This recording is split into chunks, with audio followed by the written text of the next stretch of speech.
The air was thick with dust and dread. Each sunrise was a promise, each sunset a prayer.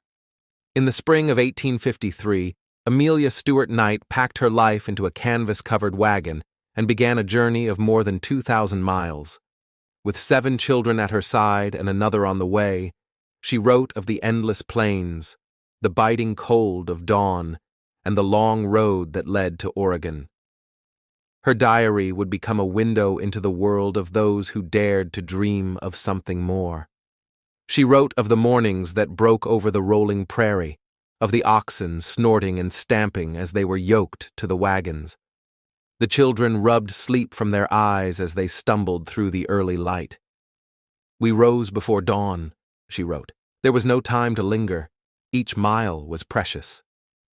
And so they pressed on, day after day, the sun beating down on their backs, the ruts of the wagons carving deeper into the earth. The trail was a gauntlet of challenges.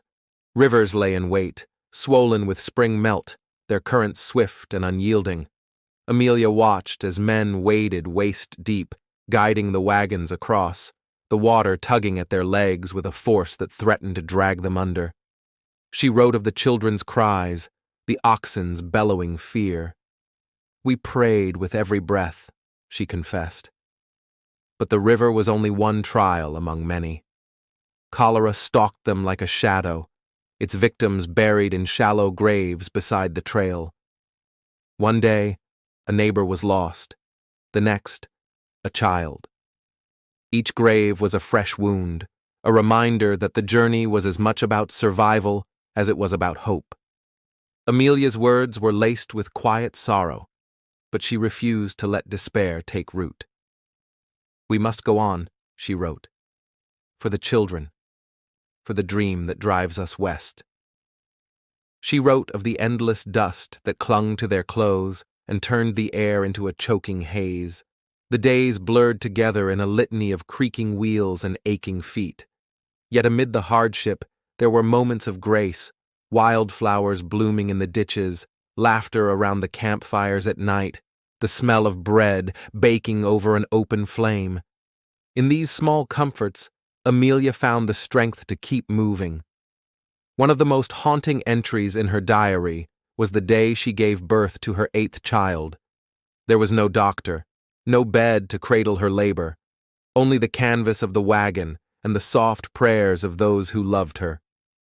"I feared for my life and for the child," she wrote, "but the Lord was with us, and he was born strong." The baby's cries mingled with the wind that swept across the plains, a fragile but defiant sound in the wilderness. Each day was a battle against the landscape itself. The Blue Mountains loomed ahead, their rocky slopes a final barrier to the promised land beyond. Amelia wrote of the climb, of the oxen straining under the weight of their burden, of the men hacking rough roads through the trees.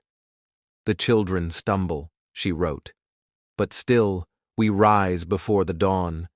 There is no other way but forward." The nights brought a different kind of terror. Coyotes howled in the darkness, and the cold crept into the wagons like a thief. Amelia held her children close, their breath mingling in the chill. She wrote of the stars above, distant and cold, and of the quiet determination that bound them together. "We are stronger than the darkness," she wrote.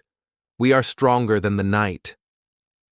At last, after months of hardship and hunger, the Knight family reached the fertile valleys of Oregon.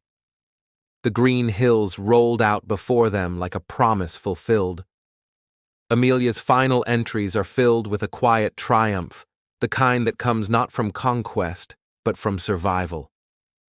"We have arrived," she wrote.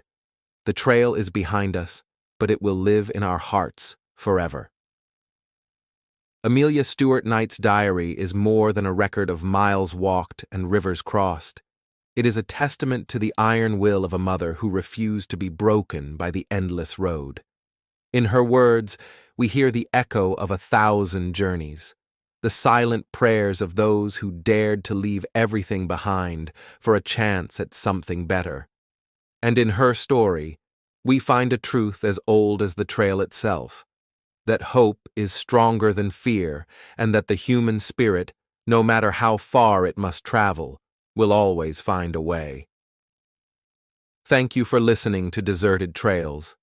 If Amelia's journey moved you, please subscribe and join us again for more true stories of those who dared to dream in the American West.